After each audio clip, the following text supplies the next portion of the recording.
हिंदी बोलियों का क्षेत्र एवं वर्गीकरण। हिंदी की 5 उपभाषाएं हैं। पश्चिमी हिंदी, पूर्वी हिंदी, राजस्थानी, पहाड़ी और बिहारी। हिंदी और उसकी उपभाषाओं तथा बोलियों का वर्गीकरण निम्न ढंग से किया जा सकता है। अपभ्रंश उपभाषा बोली। शौर्यसेनी अपभ्रंश पश्चिमी हिंदी और यह आकार बहुला। पश्चिमी हिंदी आकार बहुला, कौरवी, हरियाणवी, बांगड़ू और दक्षिणी। उकार बहुला ब्रजभाषा, बुंदेली, कन्नौजी।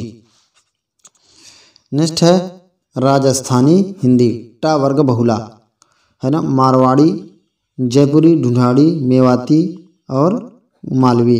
पहाड़ी हिंदी में कुमायूनी, गढ़वाली। अर्धमागधी में पूर्वी हिंदी, अवधी, बघेली, छत्तीसगढ़ी। मगधी में बिहारी हिंदी, भोजपुरी, मगही, मैथिली।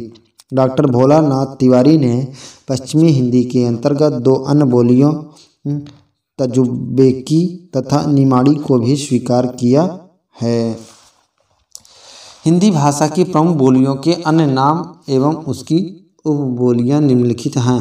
हरियाणवी, बांगरू, देशवाली, ठीक है। उपबोली जाटू, चमरवा। ब्रजभाषा अंतर्वेदी, भुक्शा, भुक्शा। ब्रजभाषा अंतर्वेदी, भुक्शा, जादोवाटी, डांगी। बुंदेली, बुंदेलखंडी, पावरी, बनाफरी, लोघांती, निभट्ठा। अवधी, कोसली, बैसवाड़ी, जोलहा, गहोरा, जड़र। कौरवी, खड़ी बोली, छत्तीसगढ़ी, खलटाही, लरिया। बघेली, रिवाई, निभट्ठा। डिंगल भाट भाषा, डिंगल भाट भाषा। पिंगल नाग भाषा।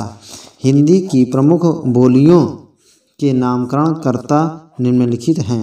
बोली नामकरणकर्ता Kauravi Rahul Sankrityayan, Brajabuli Ishwar Chandra, Rajasthani Grierson, Dingal Bankidas, Bihari Grierson, Bhojpuri Raymond, Maithil Colebrook.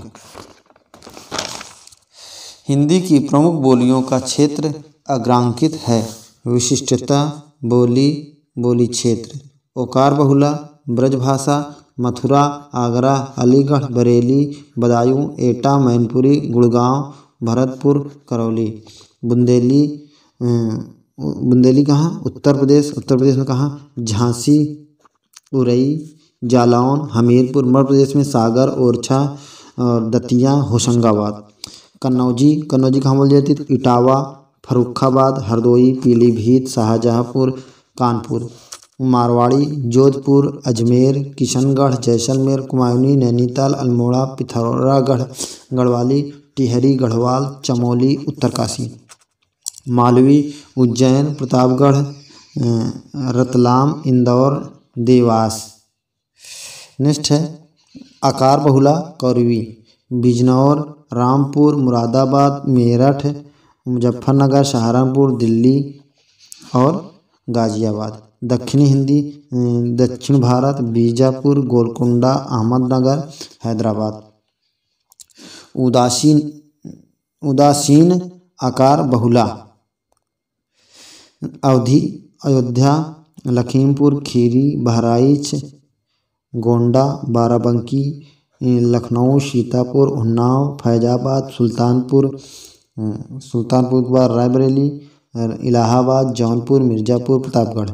Bagheli, Rewa, Jabalpur, Mandla, Mirzapur. इकार बहुला भोजपुरी, भोजपुर, शाहाबाद, छपरा, चंपारण, गोरखपुर, देवरिया, गाजीपुर, बलिया, बनारस। नेक्स्ट है पश्चिमी हिंदी उपभाषा के अंतर्गत कौरवी, ब्रज, हरियाणवी, बुंदेली और कन्नौजी बोलियों की गणना की जाती है। दक्षिणी पश्चिमी हिंदी उपभाषा की वह बोली है जो पश्चिमी हिंदी क्षेत्र के बाहर मुंबई, चेन्नई और हैदराबाद के आसपास बोली जाती है। हरियाणवी, कौरवी और दक्षिणी बोलियां आकार बहुला हैं। ब्रज, बुंदेली और कन्नौजी ओकार बहुला बोलियां हैं। हरियाणवी, कौरवी और दक्षिणी बोलियों पर पंजाबी का प्रभाव अधिक है। भाषा विज्ञान की दृष्टि से बुंदेली और कन्नौजी ब्रज भाषा की ही बोलियां हैं। पूर्वी हिंदी उपभाषा के अंतर्गत अवधी, बघेली और छत्तीसगढ़ी बोलियां आती हैं।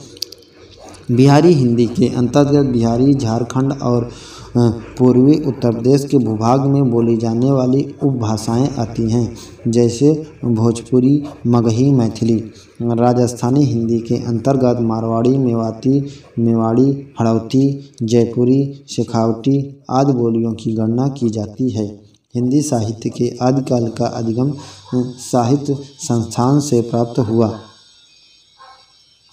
हिंदी साहित्य के आदिकाल का अधिकतम साहित्य राजस्थान से प्राप्त हुआ। डॉक्टर सुनीत कुमार चटर्जी ने भीली को राजस्थानी उपभाषा की बोली माना है। वस्तुतः आदि भीली अनार्य राजस्थानी और गुजराती का मिश्रित रूप है। राजस्थानी हिंदी की बोलियों में सर्वाधिक साहित्य मारवाड़ी में लिखा गया। जयपुरी को ढूंढानी भी कहते हैं। पहाड़ी हिंदी के 3 उपरूप हैं, पश्चिमी, पूर्वी और मध्य। पश्चिमी पहाड़ी के अंतर्गत हिमाचल प्रदेश की अनेक बोलियों की गणना की जाती है। पूर्वी पहाड़ी ही नेपाली है, जिसे भारतीय संविधान की 8वीं सूची में स्थान प्राप्त है। मध्य पहाड़ी की 2 उपभाषाएं हैं, कुमायूनी और गढ़वाली। कौरवी विम्स गियर्सन, सुनीत कुमार चटर्जी, धीरेन्द्र वर्मा आदि अधिकांश भाषा वैज्ञानिकों के अनुसार खड़ी बोली मानक हिंदी का आधार कौरवी है। खड़ी बोली मानक हिंदी का आधार कोलब्रुक ने कन्नौजी, स्टाविक तथा मोहम्मद हुसैन आज़ाद ने ब्रजभाषा और मसऊद हसन खां ने हरियाणवी को माना है। कौरवी रामपुर, मुरादाबाद, बिजनौर, मेरठ, मुजफ्फरनगर, सहारनपुर, देहरादून के मैदानी भाग, अम्बाला पूर्वी भाग और पटियाला के पूर्वी भाग में बोली जाती है। कौरवी का क्षेत्र हरियाणवी, ब्रज और पहाड़ी बोलियों के बीच में पड़ता है। कौरवी का क्षेत्र हरियाणवी, ब्रज और पहाड़ी बोलियों के बीच में पड़ता है। कौरवी के क्षेत्र को पहले कुरु जनपद कहते थे। इसी के आधार पर राहुल संकेतियार ने इस बोली को कौरवी नाम दिया था। कौरवी में लोकगीत और लोक वार्ताएं मिलती हैं, परंतु उच्च साहित्य मानक हिंदी में ही मिलता है। इस बोली के अधिक अक्षरों में स्वर लोप होता है, जैसे गूढ़ा, अंगूठा, गूंठा, अंगूठा, साढ़, अषाढ़, ठाना, उठाना, लाज, इलाज, कट्ठा, इकट्ठा, शशबू, खशबू, खुशबू, तम, तुम इत्यादि। इसमें दीर्घ अक्षरों के बाद भी व्यंजन का द्वितीय रूप होता है, जैसे गाड़ी, गाड़ी, बेटा, बेटा, सज्जा, सजा आदि। कौरवी में मूर्धन्य ध्वनियों की अधिकता है, जैसे देड़ा, लेड़ा, चपड़ासी, कड़की, कुर्की आदि। हरियाणवी या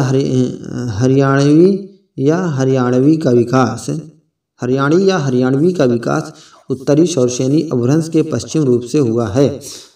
हरियाणवी खड़ी बोली अहिरी वाटी मारवाड़ी से घिरी हुई बोली है। कुछ लोग इसे खड़ी बोली का पंजाबी से प्रभावित रूप मानते हैं। हरियाणवी का क्षेत्र सामान्यतः सिहार, रोहतक, करनाल, पटियाला,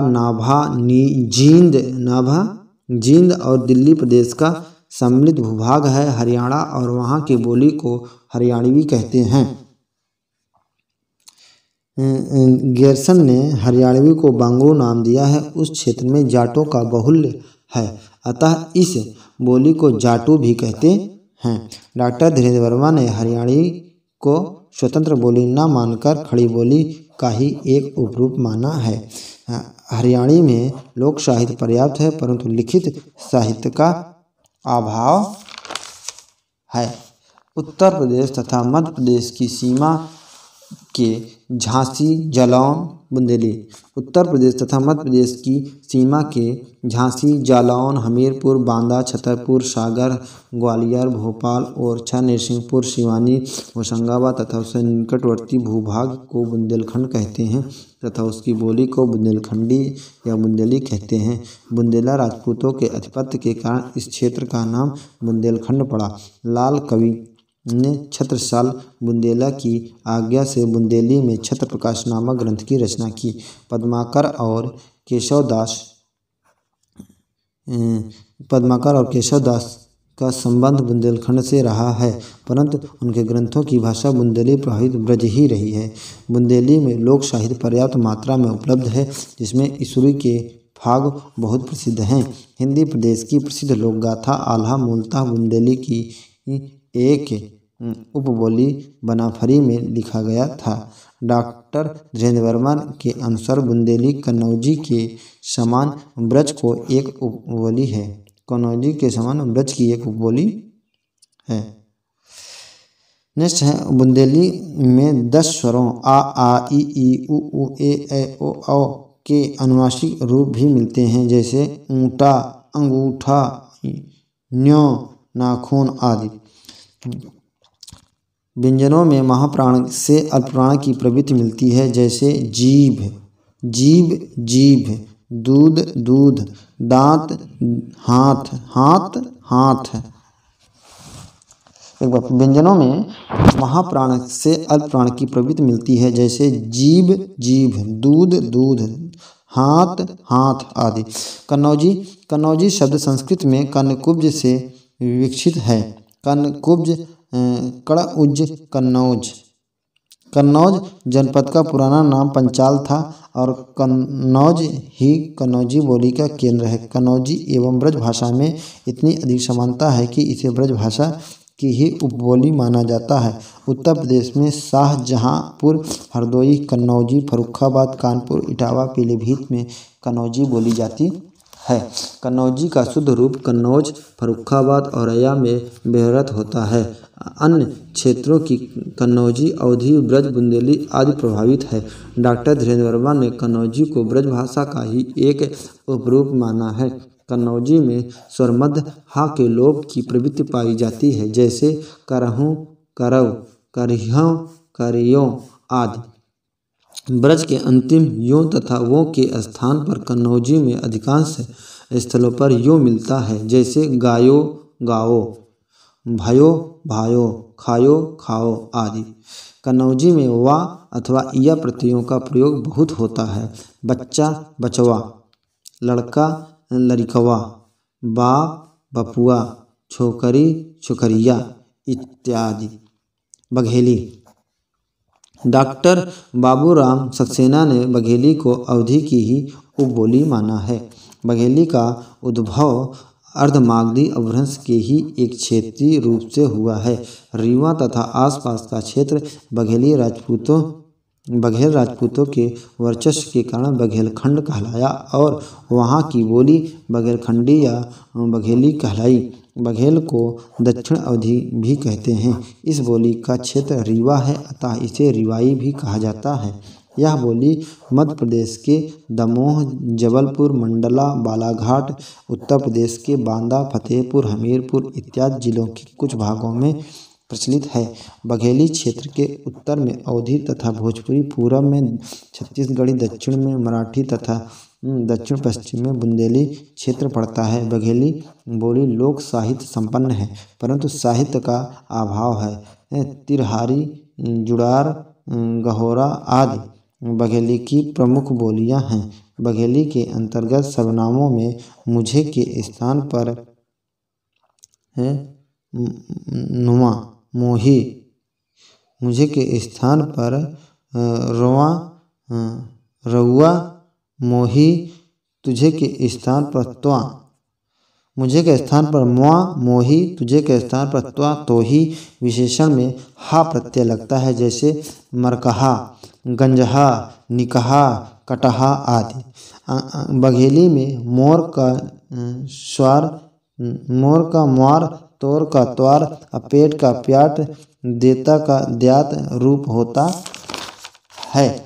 छत्तीसगढ़ी छत्तीसगढ़ी बोली का विकास अर्धमगधी अपभ्रंश के दक्षिणी रूप से हुआ।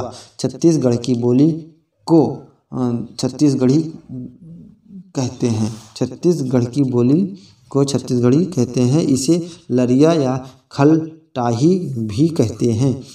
छत्तीसगढ़ की प्रमुख उपबोलियाँ सरगुजिया, सदरी, बैगानी और विझाली आदि। इस बोली का क्षेत्र सरगुजा, कोरिया, बिलासपुर, रायगढ़, खैरागढ़, रायपुर, दुर्ग, नंदगांव, कांकेर आदि। छत्तीसगढ़ी के कुछ शब्दों में महाप्राणीकरण की प्रवृत्ति है। इसे इलाका कहते हैं। इसमें अघोषीकरण पाया जाता है, जैसे शराब, शराब, बंदगी, बंदकी, खराब आदि। छत्तीसगढ़ में श के स्थान पर छ तथा छ के स्थान पर स बोलने की प्रवृत्ति है, जैसे सीतापुर, छीतापुर, छेना, सेना आदि। बिहारी हिंदी जॉर्ज गियर्सन ने भोजपुरी, मगही और मैथिली बोलियों को बिहारी हिंदी उपभाषा कहा है। बिहारी हिंदी को दो भागों पूर्वी बिहारी और पश्चिमी बिहारी में विभाजित किया जा सकता है। पूर्वी बिहारी के अंतर्गत मैथिली और मगही दो बोलियां हैं। पश्चिमी बिहार में मात्र भोजपुरी बोली जाती है। बिहारी हिंदी का उद्भव मागधी अपभ्रंश से हुआ है। भोजपुरी बोली के अर्थ में भोजपुरी का सर्वप्रथम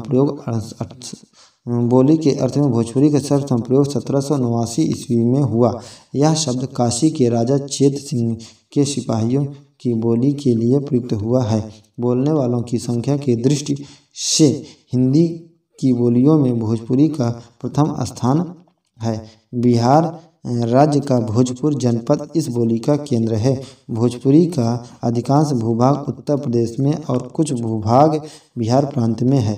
उत्तर प्रदेश के वाराणसी, गाजीपुर, देवरिया, बलिया, आजमगढ़, महाराजगंज, मऊ, चंदौली, संत कबीर नगर, सोनभद्र, कुशीनगर, पडरौना के संपूर्ण जिले, जौनपुर, मिर्जापुर एवं बस्ती जिलों के पूर्वी भाग में भोजपुरी बोली जाती है। बिहार राज्य के छपरा, सीवान, गोपालगंज, भोजपुर और भभुआ, रोहतक, सासाराम, मोतिहारी, पूर्वी चंपारण, पश्चिमी चंपारण इत्यादि जिलों तथा उसके आसपास के क्षेत्र में भोजपुरी बोली जाती है।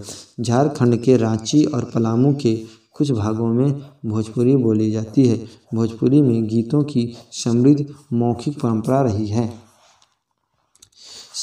लोक कवि और नाटककार भिखारी ठाकुर ने विदेशिया सहित 12 नाटकों की रचना की। इन्हें भोजपुरी का शेक्सपियर कहा जाता है। महेंद्र मिश्र के पूर्वी लोकगीत मुजरे और विवाह के विदाई गीत अत्यंत लोकप्रिय हैं। नदी नारे नजइयो श्याम पैया परों सदृश उनके कई गीत हिंदी और भोजपुरी फिल्मों में बेहरत हुए हैं।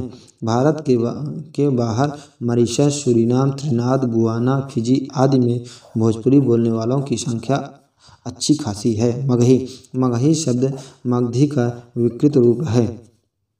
मगही या मागधी का अर्थ है मगध की भाषा, परंतु आधुनिक मगही प्राचीन मगध वर्तमान पटना जिला तथा गया का आधा भाग तक ही सीमित नहीं।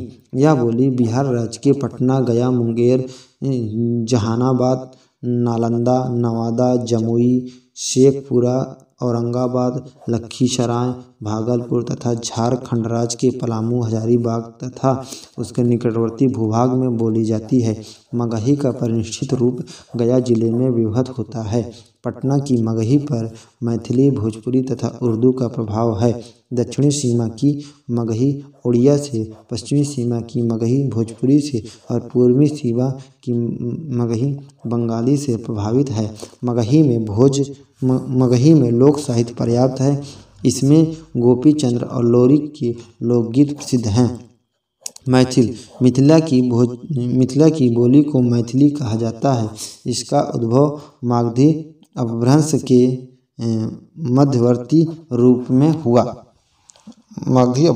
मध्यवर्ती रूप से हुआ।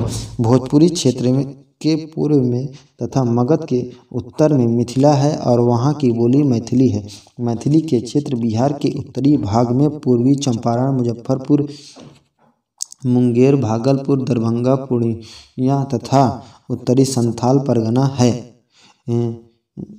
इसके अतिरिक्त यह मालदा,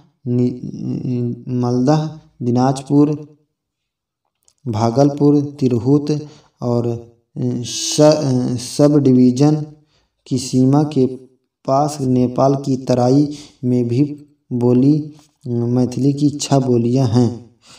उत्तरी मैथिल, दक्षिणी मैथिल, पूर्वी मैथिल, पश्चिमी मैथिल और छिकाछिकी तथा जोल्हा बोली। बिहारी हिंदी की बोलियों में केवल मैथिली ही साहित्यिक दृष्टि से संपन्न है। विद्यापति की पदावली की भाषा मैथिली है। मैथिली साहित्य के प्राचीन काल के गीतकारों में विद्यापति और गोविंदास, मध्यकाल के नाटककारों में रणजीत लाल और जगत प्रकाश मल्ल, कीर्तनिया नाटक लिखने वालों में उमापति उपाध्याय, एकांकीकारों में शंकरदेव, संत कवियों में साहेब रामदास, कृष्ण भक्त कवियों में मनबोध झा और आधुनिक काल के साहित्यकारों में चंदा झा, तंत्रनाथ झा, हरिमोहन झा प्रसिद्ध हैं। Rajasthani Hindi. Sir George Grierson ने राजस्थान की विभिन्न बोलियों को सामूहिक रूप से राजस्थानी हिंदी कहा है। जॉर्ज ग्रियर्सन ने राजस्थानी बोलियों को 5 वर्गों में विभाजित किया है: दक्षिणी राजस्थानी, उत्तरी राजस्थानी, मध्य पूर्वी राजस्थानी, दक्षिणी पूर्वी राजस्थानी तथा दक्षिणी राजस्थानी। नेक्स्ट है मारवाड़ी। पश्चिमी राजस्थानी। मारवाड़ी बोली का उद्भव सौरसेनी अपभ्रंश के नागर रूप से हुआ है। मारवाड़ी राजस्थान के जोधपुर, अजमेर, मेवाड़, सिरोही, बीकानेर, जैसलमेर, उदयपुर, चूरू, नागौर, पाली, जालौर, बाड़मेर जिलों में तथा पाकिस्तान के सिंध प्रांत के पूर्वी भाग में बोली जाती है। लोक साहित्य की दृष्टि से मारवाड़ी संपन्न उपभाषा है। मेवाड़ी, सिरोही, बांगड़ी, थाली, शेखावटी आदि मारवाड़ी की प्रमुख उपबोलियां हैं। मीराबाई के पद कहीं मारवाड़ी कहीं ब्रजभाषा में है। हिंदी साहित्य के आदिकालीन वीरगाथा काव्य इसी उपभाषा में लिखे गए। पुरानी मारवाड़ी को ही डिंगल कहा गया है। जयपुरी। यह राजस्थान के पूर्वी भाग की बोली है। इसका केंद्र जयपुर है और जयपुर का पुराना नाम ढूंढाड़ है, इसीलिए इस बोली को ढूंढाड़ी भी कहते हैं। जयपुरी बोली का उद्भव सौरसेनी अपभ्रंश के उपनागर से हुआ है। जयपुरी की प्रमुख उपबोलियां तोरावटी, कठड़ा और चौरासी, अजमेरी और हड़ौती है। हड़ौती कोटा, बूंदी, बारन और झालवाड़ में बोली जाती है। मेवाती। मेवाती राजस्थान के उत्तर पूर्व की बोली है। इस पर ब्रजभाषा का प्रभाव है। मेवाती नाम मेवा जाति के इलाका मेवात के नाम पर पड़ा है। मेवाती का क्षेत्र अलवर, गुड़गांव, भरतपुर तथा आसपास है। इसकी एक मिश्रित बोली अहेरी वाट है जो गुड़गांव, दिल्ली, करनाल के पश्चिमी क्षेत्रों में बोली जाती है। इस पर हरियाणवी का प्रभाव है। मालवी। दक्षिण राजस्थानी की प्रतिनिधि बोली मालवी है। उज्जैन के आसपास का क्षेत्र मालव या मालवा नाम से कई शताब्दियों से प्रसिद्ध रहा है। यहाँ की बोली को मालवी कहते हैं। यह उज्जैन, इंदौर, देवास, रतलाम, भोपाल, होशंगाबाद प्रतापगढ़, गुना, नीमच, टोंक तथा आसपास के क्षेत्र में व्यवहृत होती है। मालवी बुंदेली और मारवाड़ी के बीच की स्थिति में है। मालवी की प्रमुख उपबोलियां सोडवाड़ी, रांगड़ी, पाटवी, रतलामी आदि है। कुमायूनी। नैनीताल, अल्मोड़ा एवं पिथौरागढ़ क्षेत्र का परंपरागत नाम कुर्मांचल है, जिसे अब कुमाऊं कहते हैं तथा यहाँ की बोली को कुमायूनी कहते हैं। कुमायूनी पर दरद, खस, राजस्थानी, खड़ी बोली, हिंदी आदि के अतिरिक्त किरात, भोट, तिब्बत, चीनी, परिवार की भाषाओं का प्रभाव रहा है। कुमायूनी में प्राचीन साहित्य तो नहीं, परंतु आधुनिक काल में साहित्य सर्जन हो रहा है। लोक साहित्य की दृष्टि से कुमायूनी संपन्न बोली है। कुमायूनी की 10 से अधिक उप बोलियाँ हैं, जैसे खस, परजिया, कुमैया, फल्दकोतिया, पछाई,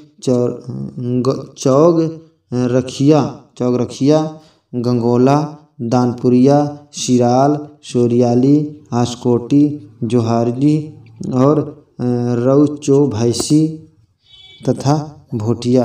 गढ़वाली कुमाऊं के पश्चिमी छोर से यमुना तक का भूभाग केदार खंड कहलाता है। मध्यकाल में यहाँ पवार राजपूतों और पाल वंश के राजाओं का शासन था। 52 गढ़ियों में बटे होने के कारण इस क्षेत्र को गढ़वाल कहा गया। गढ़वाल की बोली गढ़वाली है। उत्तराखंड राज्य के टिहरी गढ़वाल की बोली गढ़वाली का आदर्श रूप मानी जाती है। गढ़वाली में भेटिया, शक, किरात, नागा और खस जातियों की भाषाओं के अनेक तत्व मिश्रित हैं। गढ़वाली लोक गीतों के अनेक संग्रह प्रकाशित हैं। वर्तमान में गद्य और पद्य में विभिन्न विधाओं में साहित्य लिखा जा रहा है।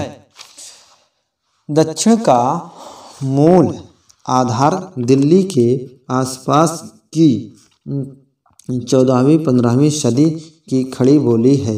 दक्षिण में प्रयुक्त होने के कारण इसे दक्षिणी बोली कहा जाता है।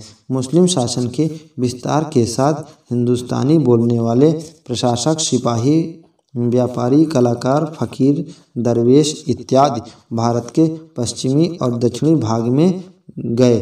उनके साथ यह भाषा भी पहुंची। उत्तर भारत से जाने वाले मुसलमानों और हिंदुओं द्वारा प्रयुक्त होने लगी। दक्षिणी में कुछ तत्व पंजाबी, हरियाणी, ब्रज तथा अवधी के भी हैं, क्योंकि इन क्षेत्रों से लोग दक्षिण में गए, जिससे यह भाषा मिश्रित हो गई।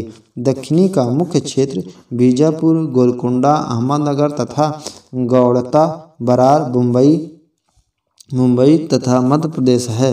दक्षिणी पर बाद में उर्दू का भी प्रभाव पड़ा। साथ ही तमिल, तेलुगु तथा कन्नड़ का भी प्रभाव लक्षित होता है। दक्षिणी की मुख्य उपबोलियाँ गुलबर्गी, बीदरी, बीजपुरी और हैदराबादी है। प्राचीन काल से ही दक्षिणी में साहित्य सर्जन होता रहा है। दक्षिणी के सरफुद्दीन बु अली कलंदर मृत्यु 1343 ईस्वी ने लिखा है कि संजन सकारे आएंगे, नैन मरेंगे रोए, विधना ऐसी रैन कर भोर कबो ना होए। ख्वाजा बंदा नवाज गेसुदराज, समय है 1318 से 1422। ख्वाजा बंदा नवाज गेसुदराज कृत मिराजुल आशिकीन दक्षिणी गद्य की पहली पुस्तक मानी जाती है। शिकारनामा और तिलावतुल वजूद 2 अन्य रचनाएं हैं। मोहम्मद कुली कुतुब शाह 1580 से 1612 ईस्वी एक श्रेष्ठ कवि थे। मुल्ला वजही दक्षिण के विशेष उल्लेखनीय साहित्यकार हैं। वे मोहम्मद कुली कुतुब शाह के समकालीन थे, क्योंकि इनके द्वारा लिखी गई प्रेम कथा कुतुब मुस्तरिक के नायक मोहम्मद कुली कुतुब शाह स्वयं हैं। मुल्ला वजही कृत शब रस को उर्दू साहित्य की प्रथम गद्य रचना माना जाता है। हैदराबाद निवासी सैयद हुसैन अली खां ने 1838 ईस्वी में चादरवेश का फारसी से दक्षिणी में अनुवाद किया। दक्षिणी में महाप्राण व्यंजनों के स्थान पर अल्प प्राण व्यंजनों के प्रयोग की प्रवृत्ति है, जैसे देख देख, गुल्ला घुला, कुछ, समझ, अधिक इत्यादि। हिंदी की 4 महत्वपूर्ण बोलियों की प्रमुख विशिष्टताएं निम्न ढंग से प्रस्तुत की जा सकती हैं। हिंदी की 4 महत्वपूर्ण बोलियों की प्रमुख विशेषताएं निम्न ढंग से प्रस्तुत की जा सकती हैं। ब्रज, शौरसेनी, पश्चिमी हिंदी, ओकार बहुला, स्वर अति ह्रस्व ह्रस्व और दीर्घ। और जैसे छठवां है ड़ा की जगह ना है ना, और ड़ा रा श स की जगह स या व की जगह यथावत रहते हैं। या और मूल स्वर हैं आ विपरीत ध्वनियाँ हैं। अवधि में अर्धमागधी पूर्वी हिंदी आकार बहुला स्वर अतिस्वर अति ह्रस्व और ह्रस्व। व्यंजनात् बोली है क्षण ड़ा के बदले ना, सा के बदले सा, ला के बदले रा, या और वा के बदले जा, उ, औ के बदले आ, ई, आ, उ, आ शब्दित ध्वनियाँ हैं। कौरवी स्वरश्रेणी पश्चिमी हिंदी आकार बहुला स्वर ह्रस्व दीर्घ आ अर्धविपरीत ध्वनि है। भोजपुरी मागधी बिहारी हिंदी इकार बहुला स्वर अति ह्रस्व ह्रस्व दीर्घ। व्यंजनात् बोली है शब्द के मध्य र का लोप होता है, ला ड़ा की जगह रा का प्रयोग होता है और सा ब की जगह हा का प्रयोग होता है। और अड़ा ध्वनि नहीं है, स्वतंत्र ध्वनि है। और आ अर्धविपरीत ध्वनि है। काव्य भाषा के रूप में अवधि का उद्भव एवं विकास। काव्य भाषा के रूप में अवधि का उद्भव एवं विकास। काव्य भाषा के रूप में अवधि का उद्भव एवं विकास। पश्चिम अर्धमागधी अपभ्रंश से पूर्वी हिंदी का विकास हुआ है। पूर्वी हिंदी के अंतर्गत अवधी, बघेली और छत्तीसगढ़ी की गणना की जाती है। पूर्वी हिंदी की बोलियों में अवधी सर्वप्रमुख, लोकप्रिय और प्रतिनिधि बोली है। हरदोई जनपद को छोड़कर संपूर्ण अवध प्रांत में अवधी बोली जाती है। इसका प्राचीन नाम कौशल तथा अवधी को कोशली भी कहा जाता है। कौलेमाला कथा में देशी भाषा के रूप में कोशली का उल्लेख 8वीं शती में मिलता है। पुरानी अवधि के रूप प्राकृत पैगलम में मिलते हैं। 12वीं शताब्दी के पूर्वार्ध में दामोदर पंडित ने उक्त व्यक्ति प्रकरण की रचना की। इस ग्रंथ की रचना का उद्देश्य राजकुमारों को अवधी या कोशली के माध्यम से भाषा ज्ञान व्याकरण की शिक्षा देना था। संक्रांतिकालीन महत्वपूर्ण ग्रंथ उक्त व्यक्ति प्रकरण है। यह मध्य प्रदेश व प्राच्य देश की आर्य भाषा की अवस्था को भी स्पष्ट करता है। साथ ही साथ इस ग्रंथ में पूर्वी हिंदी का पूर्व रूप सुरक्षित है। 1000 ईस्वी के आसपास अन्य भारतीय भाषाओं की तरह ही अवधी की उत्पत्ति हुई है। अवधी के विकास की 3 कालों में विभाजित किया गया है। प्रारंभ से 1400 ईस्वी तक आदिकाल, 1400 से 1700 तक के मध्यकाल तथा 1700 से अब आज तक आधुनिक काल। अवधी बोली का क्षेत्र विस्तार।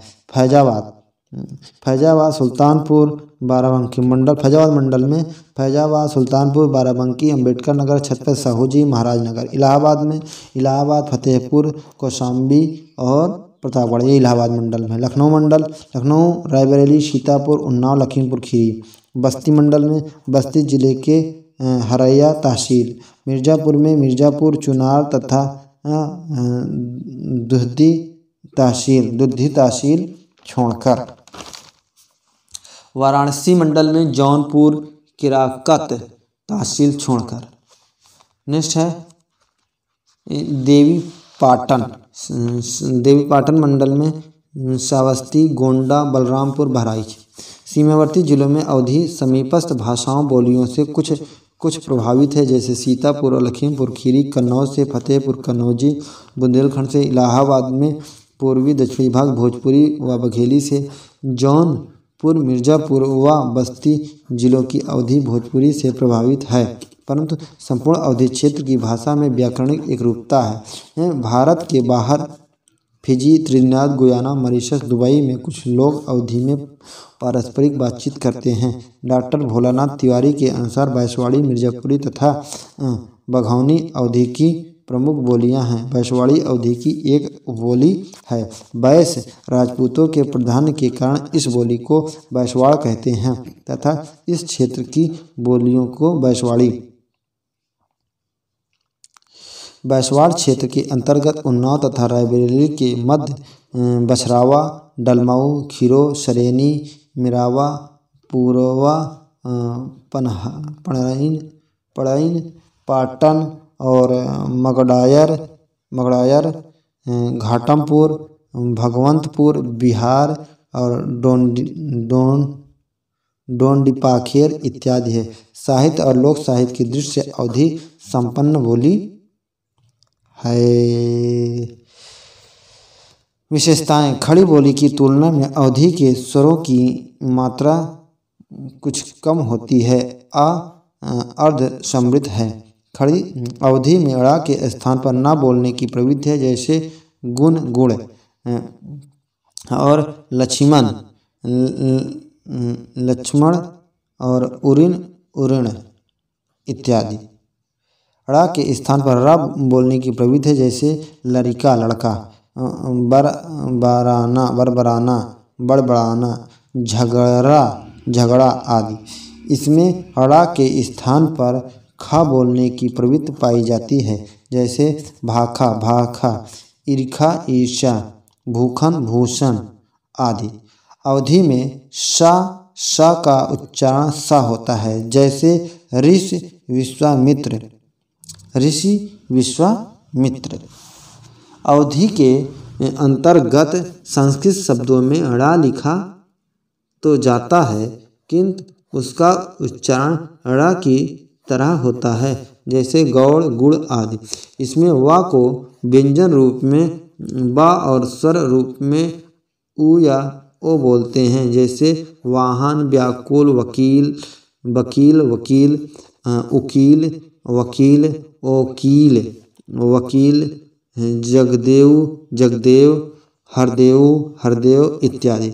अवधी में बहुवचन खड़ी बोली की तरह बनते हैं, जैसे बात से बातें, सपन से सपने आदि। अवधी में बहुवचन के लिए एक वचन भी व्यवहृत होता है, जैसे लड़का ख्यालत है, लड़के खेलते हैं। अवधी में तिर्यक रूप बहुवचन में वही रूप रहता है। बहुवचन में ना न नी ही ये प्रत्यय लगते हैं, जैसे लोगन लरिकन मुन्हिन आदि। स्त्री प्रत्यय अवधी और खड़ी बोली के लगभग एक जैसे ही हैं, किंतु खड़ी बोली का न इन आइन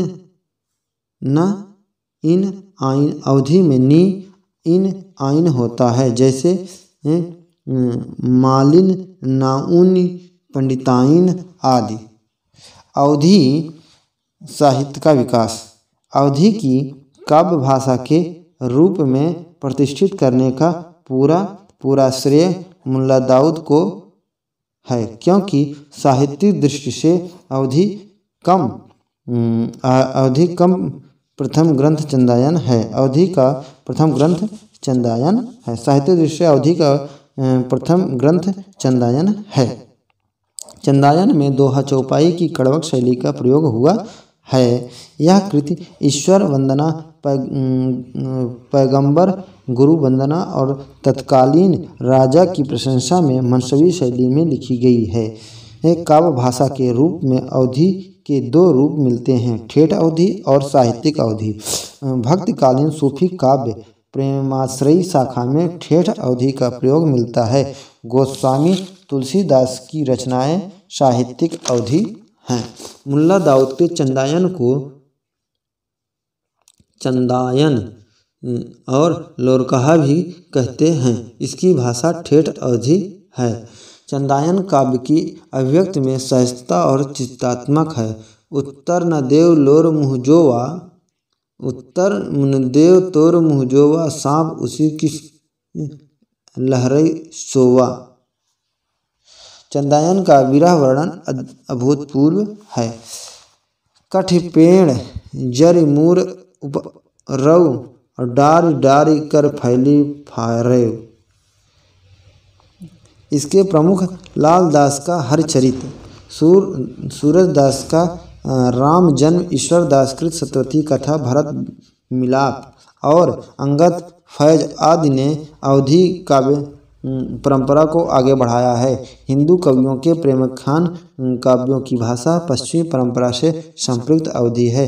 जायसी से पूर्व कुतुबन कृत मृगावती और मंझन कृत मधुमालती का नाम लिया जाता है। दोनों कथाएं रोचक और उसके वर्णन विशद हैं। मृगावती और मधुमालती का भाषिक दृष्टि से अपना महत्व है। तद्भव शब्दों की परंपरा का अनुचरण जो बाद में सूफी कवियों ने किया है, उनकी नींव इन ग्रंथों में दृष्टव्य है। कुतुबन की काव्य भाषा ठेठ अवधि है, जिसमें आंचलिक शब्दों का बहुत अधिक प्रयोग किया गया है। मंझन की अवधि अपेक्षाकृत अधिक सरल और सटीक है। इनमें अभिव्यक्ति के लिए प्रकृति चित्रण का सहारा लिया है। मलिक मोहम्मद जायसी सूफी प्रेमाख्यान परंपरा के सर्वश्रेष्ठ कवि हैं। पद्मावत, अखरावट और आखिरी कलाम इनकी प्रमुख रचनाएं हैं। पद्मावत इनके यश का आधार है। जायसी ने बोलचाल की सीधी सादी अवधि का प्रयोग किया है। इसमें तद्भव शब्द सबसे अधिक हैं, तत्सम शब्द बहुत कम है। प्रसंगवश अरबी फारसी के शब्द आ गए हैं। उस्मान ने चित्रवली की रचना पद्मावत के ढंग पर की है। चित्रवली की भाषा ठेठ अवधि है, जिसमें संस्कृत और ब्रज भाषा के शब्द खूब मिलते हैं। शेख नबी ने ज्ञानदीप की रचना अमरकोश के शब्द छाँट कर की है। जान कवि ने सर्वाधिक 29 प्रेमाख्यान की रचना की। कथानक के गठन और कवित्वपूर्ण प्रेम निरूपण के लिए इनकी रचना प्रसिद्ध है। इसके अतिरिक्त कासिम शाह, शेख निसार, ख्वाजा अहमद आदि का अवधी काव्य भाषा के विकास में उल्लेखनीय योगदान है। क्षेमकरण कृत कृष्ण चरितामृत, शिवराम कृत भक्ति जयमाल, भवानी शंकर कृत वैताल पचीसी, अलीजाह कृत प्रेम चिंगारी, ख्वाजा अहमद कृत नूर जहां इत्यादि सैकड़ों पुस्तकें अवधि के विकास की साक्षी हैं। पुहकर, नरपति व्यास, दुखहरण गोवर्धन दास हिंदू प्रेमाख्यान है। इनकी भाषा में अपेक्षाकृत तत्सम शब्दों का अधिक है। सूफी काव्य परंपरा 6 शताब्दी तक चलती रही, परंतु भाषा की दृष्टि से जायसी के बाद कोई विशेष विकास की दिशा स्पष्ट नहीं हो पाई। जनभाषा का जैसा सुंदर रूप सूफी काव्य में सुलभ है, वैसा पहले नहीं था। सूफी कवि शब्दों की अविधा, लक्षणा और व्यंजना शक्तियों से पूर्णतया अभिज्ञ थे और उन्होंने इनका प्रचुर प्रयोग भी किया है। समय के साथ साथ काल प्रवाह में अवधि में जो परिवर्तन हुए, ये सूफी काव्य में स्पष्ट लक्षित होते हैं। साहित्यिक अवधि के विकास में गोस्वामी तुलसीदास का योगदान सर्वोच्च है। गोस्वामी तुलसीदास ने भाषा निबद्ध मति मंजुल मात नेति कहकर अवधि बोली को भाषा का स्थान दिया। तुलसीदास कृत रामचरितमानस, वरवै रामायण, रामलला, नाछू, जानकी मंगल, पार्वती मंगल, रामाज्ञ प्रश्न, वैराग्य संदीपनी आदि कृतियाँ अवधि में है। तुलसीदास ने अपनी भाषा अवधि में राजस्थानी, खड़ी बोली, भोजपुरी और यहाँ तक अरबी फारसी के शब्दों का यथोचित प्रयोग किया है। नाभादास ने अपने गुरु की प्रेरणा से भक्तमाल की रचना अवधि में की। लालदास कृत अवध विलास अवधि का प्रसिद्ध काव्य ग्रंथ है। अवधि की साहित्यिक परंपरा में नरहरि वारहट कृत पौरुषेय रामायण प्रौढ़कृत है। इसकी रचना वाल्मीकि रामायण के आधार पर की गई। पौरुषेय रामायण की भाषा अवधि ब्रज मिश्रित है। इसमें राजस्थानी का भी पुट है। रघुराज सिंह, रामचरण दास की कृतियों में राम का श्रृंगारिक चित्रण किया गया है, अतः इनकी अवधि में ब्रज और खड़ी बोली के शब्दों की बढ़ोतरी हुई है। हृदय राम का हनुमान नाटक संवाद शैली का सफल ग्रंथ है। मधुसूदन दास के रामश्वमेघ की प्रबंध कुशलता उत्कृष्ट है। इधर बलभद्र प्रसाद दीक्षित, फणीस, वंशीधर शुक्ल, चंद्रभूषण त्रिवेदी, रमई काका, दयाशंकर देहाती, ब्रजनंदन, लाल जी प्रसाद वर्मा, लाल विंदेश्वरी प्रसाद श्रीवास्तव आदि ने अवधि के स्तर और प्रयोग बढ़ाने का महत्वपूर्ण कार्य किया है। आकाशवाणी लखनऊ के ग्रामीण कार्यक्रमों में अवधी का प्रयोग होने से इसका विकास हुआ। जायसी से पूर्व अवधी की परंपरा पर डॉक्टर विश्वनाथ प्रसाद त्रिपाठी ने शोध कार्य किया, जो प्रारंभिक अवधी नाम से प्रकाशित हुआ। डॉक्टर बाबूराम सक्सेना ने डिलीट का शोध कार्य किया, जो अवधी का विकास शीर्षक से प्रकाशित हुआ। डॉक्टर देवी शंकर त्रिवेदी ने वैश्यवाणी शब्द सामर्थ्य पर शोध कार्य किया है। डॉक्टर श्यामसुंदर मिश्र मधुप का अवधी साहित्य का इतिहास 2012 प्रकाशित हुआ। इस ग्रंथ में अवधी साहित्य की विस्तृत अध्ययन सामग्री उपलब्ध है। नेक्स्ट है ब्रजभाषा काव्य का स्वरूप। ठीक, आइए देखते हैं परिचय। ब्रजभाषा का अर्थ पशुओं या गायों का समूह, चारागाह, पशुपालन की प्रधानता के कारण इस क्षेत्र ब्रज यह क्षेत्र ब्रज कहलाया और इसकी बोली ब्रजभाषा या अवधी कहलाई। ब्रज या ब्रजी एक बोली है, फिर भी इसे ब्रजभाषा कहते हैं। इसका कारण यह है कि मध्य युग में यह साहित्यिक भाषा थी। हिंदी प्रदेश के बाहर पंजाब, गुजरात, महाराष्ट्र आदि में भी इसमें साहित्य सृजन होता रहा। परिणामतः ब्रज के साथ भाषा शब्द जुड़ गया और ब्रज भाषा शब्द प्रचलित हो गया। साहित्य और लोक साहित्य की दृष्टि से ब्रज भाषा बहुत ही संपन्न बोली है। ब्रज भाषा का उदय 1000 ईस्वी के आसपास सौरसेनी अपभ्रंश के मध्यवर्ती रूप से माना जाता है। ब्रज भाषा की प्रमुख बोलियां बुक्शा, अंतर्वेदी, भरतपुरी, डांगी, मथुरी आदि है। अपभ्रंश या सौरसेनी अपभ्रंश के लिए राजस्थान में पिंगल शब्द का प्रयोग होता है। कालांतर में ब्रज भाषा के लिए भी पिंगल शब्द प्रयुक्त होने लगा, अतः ब्रज भाषा एक अन्य नाम पिंगल भी है। ब्रजबोली का सर्वप्रथम प्रयोग बंगाली कवि ईश्वर चंद्र गुप्त 19वीं शती ने किया। ब्रजबोली बांग्ला की एक कृत्रिम रूप से जिसे भ्रमवश लोग ब्रज भाषा समझ लेते हैं। वस्तुतः 15वीं-16वीं शताब्दी में गोविंद दास, ज्ञान दास आदि कवियों ने तथा आधुनिक काल में रविंद्रनाथ ठाकुर द्वारा कृष्ण भक्त विषयक काव्य रचा गया। इसी तरह असम तथा उड़ीसा में साहित्य सृजन हुआ। कृष्ण भक्त से संबंधित होने के कारण कदाचित इसे लोगों ने ब्रजबोली नाम दिया। ब्रजबोली में बांग्ला, मैथिली के अतिरिक्त पश्चिमी हिंदी के रूपों का मिश्रण है। ब्रज भाषा का आरंभ विकास 3 कालों में विभाजित किया गया। आरंभ से 1525 ईस्वी तक आदिकाल, फिर 1525 से 1800 ईस्वी तक मध्यकाल, 1800 ईस्वी से अब तक आधुनिक काल। प्रेमचंद्र के व्याकरण में सौरसेनी अपभ्रंश के दोहे हैं। इसमें ब्रज भाषा का पूर्व रूप दृष्टप है, जैसे अंगहि अंग न मिलियो, ब्रज अंगहि अंग न मिलियो, साव सलोगी गोरी नखी, ब्रज साव सलोनी गोरी नोखी, डिणी ब्रज दीणी, जाण्यु ब्रज जान्यो, गोवई ब्रज गोवै इत्यादि। संदेश रासक, प्रकृत पैगलम आदि संधिकालीन रचनाओं में भी ब्रज भाषा का पूर्व रूप दिखाई देता है। गोरखनाथ के गुरु मत्स्येंद्र नाथ मच्छंदर नाथ की वाणियों में अनेक पद ब्रज भाषा में हैं, जैसे जोगी सोई जानिए, जग तय रहे उदास, तत्व निरंजन पाइए कहे मच्छंदर नाथ। डॉक्टर धीरेन्द्र वर्मा के अनुसार पृथ्वीराज रासो मध्यकालीन ब्रज भाषा में ही लिखा गया है, पुरानी राजस्थानी में नहीं, जैसा कि साधारणतः इस विषय में माना जाता है। आदिकालीन ब्रज भाषा अपभ्रंश से बहुत प्रभावित है। ब्रज भाषा का क्षेत्र, राज्य और जिले।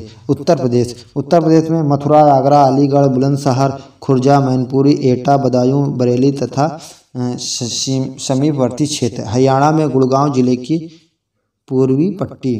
राजस्थान में भरतपुर, धौलपुर, करौली तथा जयपुर का पूर्वी भाग। मध्य प्रदेश में ग्वालियर का पश्चिमी भाग। भौगोलिक दृष्टि से मथुरा, आगरा, अलीगढ़ की ब्रज को केंद्रीय ब्रज या पश्चिमी ब्रज कहते हैं। नैनीताल की तराई, पीलीभीत, बरेली, बदायूं, एटा और मैनपुरी की ब्रज को पूर्वी ब्रज कहते हैं। धौलपुर, भरतपुर, जयपुर तथा पश्चिमी ग्वालियर की ब्रज को दक्षिणी ब्रज कहा जाता है। महाराष्ट्र के नामदेव की रचनाओं में ब्रजभाषा का अत्यधिक प्रभाव है। जयराम ने चंपू काव्य, राधा माधव विलास की रचना की है। केरल के महाराजा रामवर्मा स्वाति तिरुनाल नाम से ब्रजभाषा में काव्य रचना करते थे। कन्नौजी वस्तुतः ब्रजभाषा का पूर्वी और बुंदेली उसका दक्षिणी रूप है। यदि इन बोलियों के क्षेत्र में सम्मिलित कर लिया जाए तो ब्रजभाषा का क्षेत्र और अधिक विस्तृत हो जाता है। साहित्यिक सृजन की भाषा क्षेत्रीय सीमाओं में बंधी नहीं रहती, इसीलिए काव्य में ब्रजभाषा का विस्तार असम से लेकर पश्चिम में गुजरात और कच्छ तक हो गया है। ब्रजभाषा का साहित्य 14वीं शताब्दी के उत्तरार्ध में ब्रजभाषा में निरंतर स्वतंत्र साहित्य मिलने लगता है। 14वीं-15वीं शताब्दी के जो ग्रंथ प्रकाश में आए उनमें सबसे पुराना सुधीर अग्रवाल का प्रद्युम्न चरित्र 1354 ईस्वी है। यह ग्रंथ भाषा और साहित्य दोनों दृष्टियों से महत्वपूर्ण है। इसमें रुक्मणी के विलाप की भाषा द्रष्टव्य है। नित नित भीजय बिलखी खरी, काहे दूषी विधाता करी। नेक्स्ट है इसी क्रम में जाखू मड़ियार या हरिचंद्र पुराण। का हरिचंद्र पुराण महत्वपूर्ण ग्रंथ है। इसमें राजा हरिश्चंद्र की पौराणिक कथा कही गई है। हरिचंद्र पुराण की भाषा विकसित होती हुई ब्रज है, जो लोक भाषा के बहुत निकट, स्वाभाविक और सरल है। इसके उपरांत तत्कालीन सर्वश्रेष्ठ कवि विष्णुदास का नाम आता है। इनकी 4 रचनाएं प्रकाश में आई हैं: महाभारत कथा, स्वर्गारोहण, रुक्मिणी मंगल और स्नेह लीला। ब्रज भाषा काव्य भाषा के विकास में विष्णुदास का योगदान अत्यंत महत्वपूर्ण है। विष्णुदास की भाषा मानक, परिनिष्ठित, भावानुकूल, सहज और सुष्ट है। जैसे मोहन महलन करत विलास, कनक मंदिर में केल करत को नहीं पास। रुक्मणी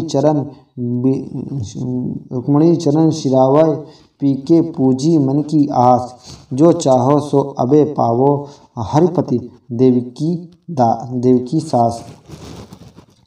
तुम बिन अव न को मोरे, धरण पताल आकाश। निस दिन सुमिरत करत तिहारो, सब पूरन प्रकाश। घट घट व्यापक अंतर्जामी, त्रिभुवन स्वामी सब सुखरास। और विष्णुदास रुक्मणी अपनाई, जन्म जन्म का दास। लक्ष्मण सेन पद्मावती कथा के रचयिता। दामो की भाषा राजस्थानी मिश्रित ब्रज भाषा है। चतुर्भुजदास की काव्यकृत मधुमालती कथा। चतुर्भुजदास की काव्यकृत मधुमालती कथा 16वीं शती पूर्णतः ब्रज भाषा में है। इनकी भाषा भावानुकूल, स्पष्ट, विकसित और ओजस्वी है। नारायण दास कृत चिताई वार्ता पूर्णतः ब्रज भाषा में है। काव्य भाषा के विकास में इसका भी महत्वपूर्ण स्थान है। सिखों के 5वें गुरु अर्जुन देव ने अपनी वाणी और पूर्ववर्ती 4 गुरुओं नानक देव, अंगद, रामदास और अमरदास के अतिरिक्त नामदेव, कबीर, त्रिलोचन, सधना, बेनी, रामानंद, धन्ना, पीपा, सेना, रैदास आदि भक्तों की वाणियों का संकलन गुरु ग्रंथ साहब नाम से किया। इसमें ब्रज भाषा का तत्कालीन रूप दृष्टव्य है। गुरु ग्रंथ साहब में कुछ ऐसे कवियों की वाणियाँ संग्रहित हैं जो ब्रज प्रदेश के बाहर के थे, परंतु ब्रज भाषा में रचना करते थे। ब्रज भाषा में री को छोड़कर हिंदी की सभी स्वर ध्वनियाँ पाई जाती हैं। लेखन में कभी कभी सा ध्वनि, कभी कभी री ध्वनि का प्रयोग मिलता है, परंतु उच्चारण में रा या री ही है। प्रायः सभी स्वरों के अनुनासिक रूप भी मिलते हैं, जैसे हंसत असियाँ, नाह, सौह, भौह इत्यादि। ड़ा के स्थान पर ना का प्रयोग होता है, जैसे प्रवीण, तरुण, घोड़ा, घोरा और थोड़ा। साड़ी, घड़ी, घरी, परे आदि। ब्रज भाषा में उकारांत की प्रवृत्ति पाई जाती है, जैसे आयो, गयो, भयो, हतो, कहो, दूजो, गाऊंगो इत्यादि। इस तरह ला के स्थान पर रा का प्रयोग होता है जैसे बोली, भोरी, बदल, जैसे भोली, भोरी, बादल, बाहर, सोलह, शोरा, काला, कारो, सांवला, सांवरो इत्यादि। ब्रज भाषा में सा, खा, सा में से केवल सा का प्रयोग होता है। ब्रज भाषा में हा का लोप मिलता है, जैसे बाहर, बारह, बहु, बहु, साहूकार, साहूकार, 15, 15 इत्यादि।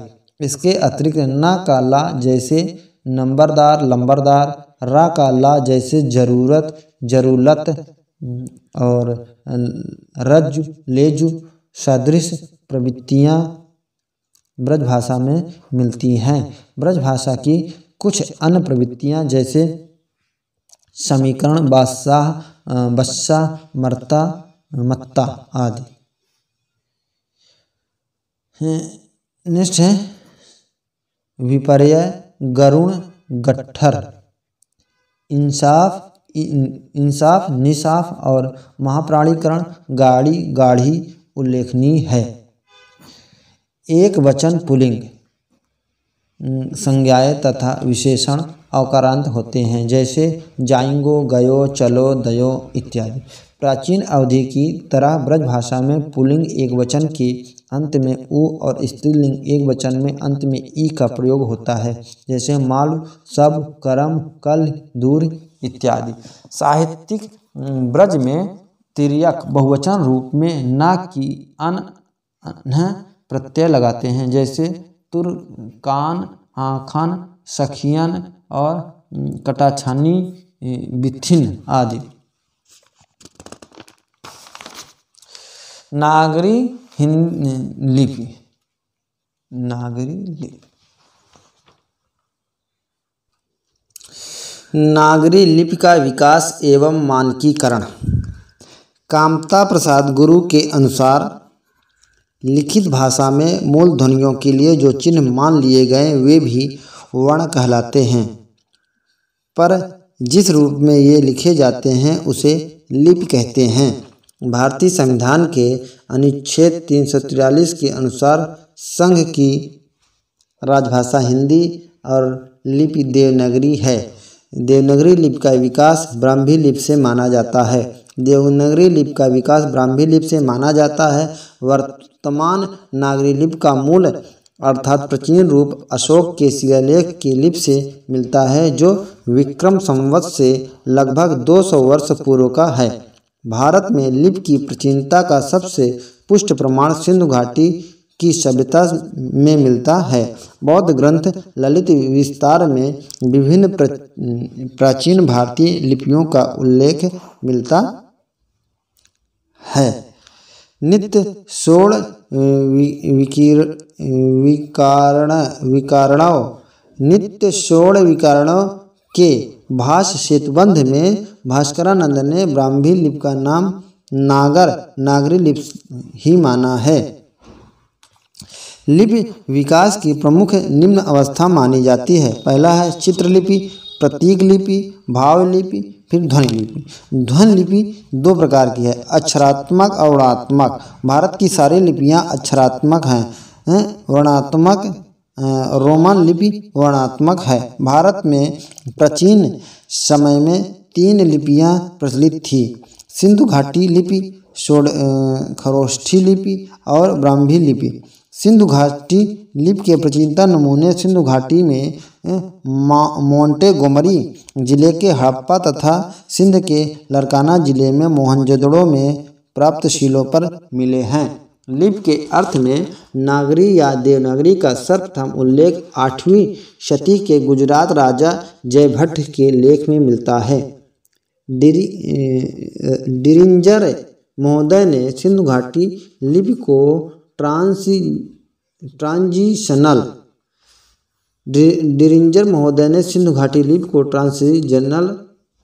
ट्रांजिशनल स्क्रिप्ट भाव ध्वनिमूलक लिपि कहा है। सिंधु घाटी लिपि की ध्वनि चिन्हों की संख्या को लेकर विद्वानों में मतभेद है, जो निम्न है। हंटर महोदय के अनुसार 253 लिपि है, मतलब 300। हंटर महोदय के अनुसार ध्वनि चिन्हों की संख्या 253 है। लैंगडन के अनुसार 228 है और गाइड एवं स्मिथ के अनुसार 396 है। खरोष्ट लिपि का प्राचीनतम नमूना पश्चिमोत्तर भारत के शाहबाजगढ़ी पंजाब का यूसुफजई जिला और मानसेर पंजाब का हजारा जिला में अशोक के अभिलेखों में प्राप्त हुआ है। खरोष्टी लिपि की उत्पत्ति आरमाइक लिपि से हुई। प्राचीन भारत में खरोष्टी लिपि दाईं से बाईं ओर लिखी जाती थी। खरोष्टी लिपि के नामकरण के संबंध में विद्वानों का अभिमत। चीन कोश का वानसुलीन खरोष्ट नामक व्यक्ति के डॉक्टर राजवली पांडे खर गधे के होस्ट के समान। डॉक्टर सुनीत कुमार चटर्जी के अनुसार खरे सोथ से खरोष्टी बना है। खरोष्टी दाएं से बाएं लिखी जाती है। इसमें 37 वर्ण, 5 स्वर, 11 व्यंजन तथा इसमें संयुक्त अक्षरों का सर्वथा अभाव है। ब्राह्मी लिपि। भारत में ब्राह्मी का प्रयोग 5वीं सदी ईसा पूर्व से लेकर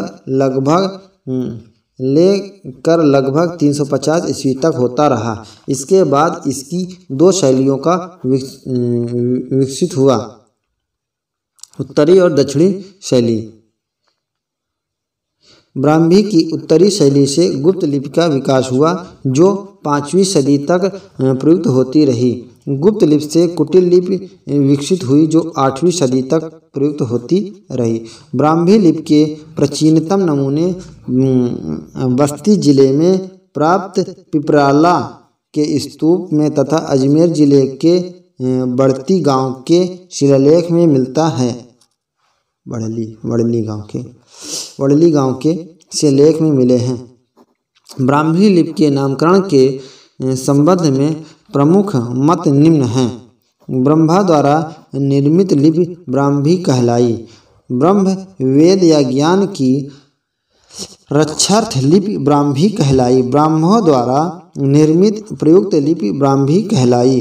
चीनी विश्वकोश फास्वानसुलीन 668 ईस्वी के अनुसार ब्राह्म नामक आचार्यों के आधार पर ब्राह्मी कहलाई। ब्राह्मी लिपि की उत्पत्ति को लेकर मुख्यतः 2 मत प्रचलित हैं। यह भारतीय लिपि है और यह विदेशी लिपि है। ब्राह्मी लिपि की उत्पत्ति भारत में हुई, इस वर्ग में भी अनेक मत प्रचलित हैं, जो निम्न हैं। एडवर्ड थॉमस मूल आविष्कारक द्रविड़ थे। जगमोहन वर्मा वैदिक चित्रलिपि से व्युत्पन्न है। श्री आर श्याम शास्त्री सांकेतिक चिन्हों से उत्पन्न है। डॉक्टर राजवली पांडे सिंधु घाटी लिपि से विकसित है। डाउसन कनिंघम लसन आर्यों की पुरानी चित्रलिपि से विकसित है। डॉक्टर भोलानाथ तिवारी हड़प्पा मोहनजोदड़ो की लिपि से विकसित है। ब्राह्मी लिपि की उत्पत्ति विदेश में हुई, इस वर्ग में भी अनेक मत हैं, जो निम्नलिखित हैं। विद्वान doctor Alfred Muller, James Prinsep शेनार्ट।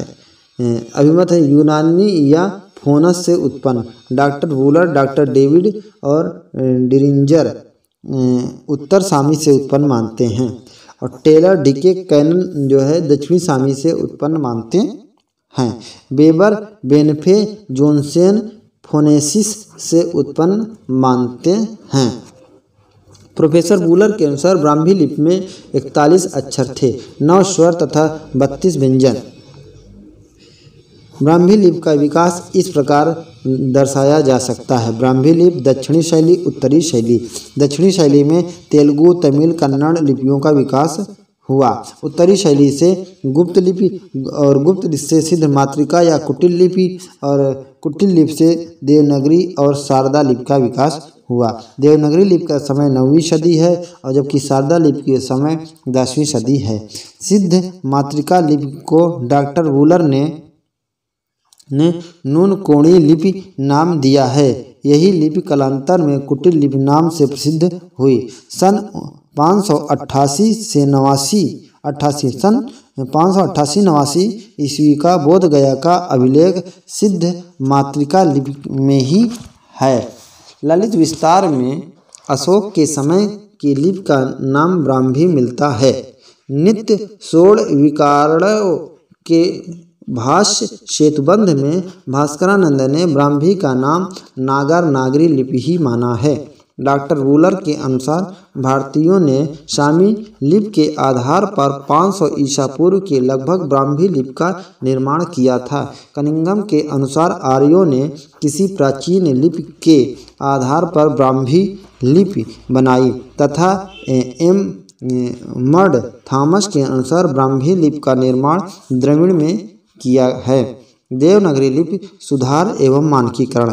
Brahmi लिपि की उत्तरी शैली में 4वीं-5वीं सदी में गुप्त लिपि तथा गुप्त लिपि से 6वीं सदी में कुटिल लिपि विकसित हुई। इसी कुटिल लिपि से 9वीं सदी के लगभग नागरी के प्राचीन रूप का विकास हुआ, जिसे प्राचीन नागरी कहते हैं। देवनागरी लिपि के नाम से विषय में अनेक मत हैं, जो इस प्रकार हैं। प्रसिद्ध बौद्ध ग्रंथ ललित विस्तार में वर्णित नगरी लिपि से नागरी नामकरण हुआ। नगरों में प्रचलित होने से देवनागरी नाम पड़ा। पाटलिपुत्र को नागर और चंद्रगुप्त को देव कहने के कारण देवनागरी नामकरण किया गया। नेक्स्ट है श्री आर शर्मा शास्त्री के अनुसार देवताओं की प्रतिमाओं के बनने के पूर्व उनकी उपासना सांकेतिक चिन्हों द्वारा होती थी, जो कई प्रकार से त्रिकोणादि यंत्रों के माध्यम से लिखे जाते थे। ये यंत्र देवनागर कहलाए थे और उनके मध्य लिखे जाने वाले अनेक प्रकार के सांकेतिक वर्ग चिन्ह माने जाने लगे। इसी से इनका नाम देवनागरी हुआ। गुजरात के नागर ब्राह्मणों के नाम पर नागरी नाम पड़ा। डॉक्टर धीरेन्द्र वर्मा के अनुसार मध्य युग के स्थापत्य की एक शैली का नाम नागर होने से नागरी नाम पड़ा। देवनागरी का सर्वप्रथम प्रयोग गुजरात के राजा जयभट्ट 7वीं-8वीं सदी ईस्वी का एक शिलालेख में हुआ है। देवनागरी लिपि की विशेषता। देवनागरी लिपि में वर्णमाला वर्गीकरण तथा विभाजन वैज्ञानिक रूप से हुआ है।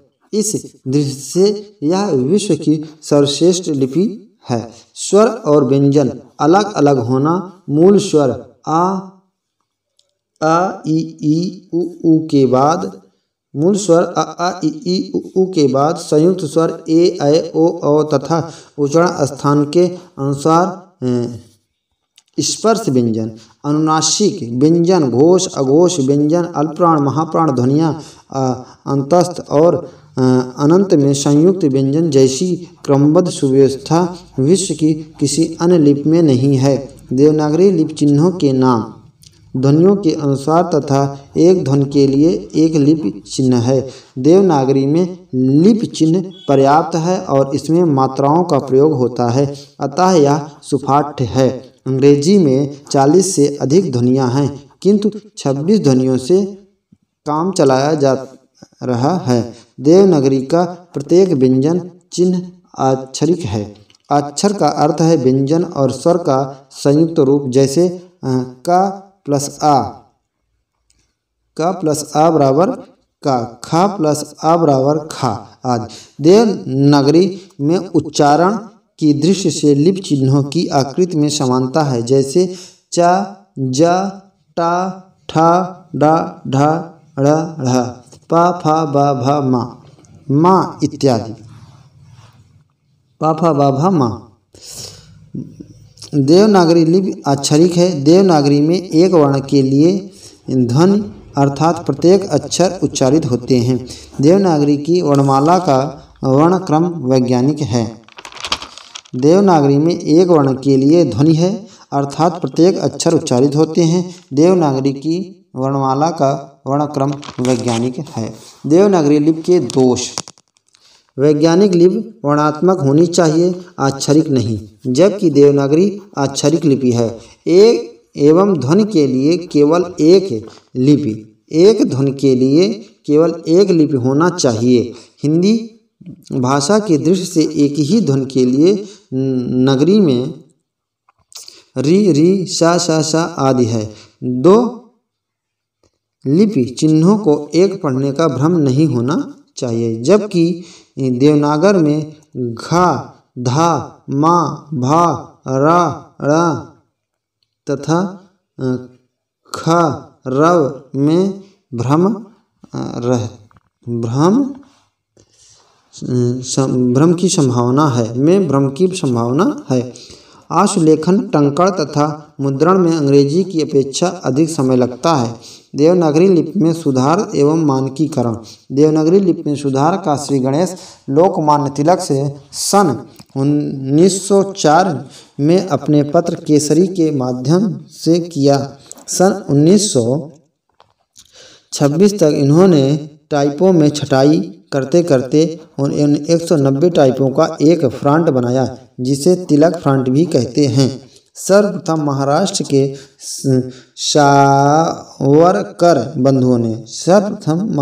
सावरकर बंधुओं ने आ की 12 खड़ी तैयार की तथा महात्मा गांधी के हरिजन सेवक में इनका प्रयोग हुआ।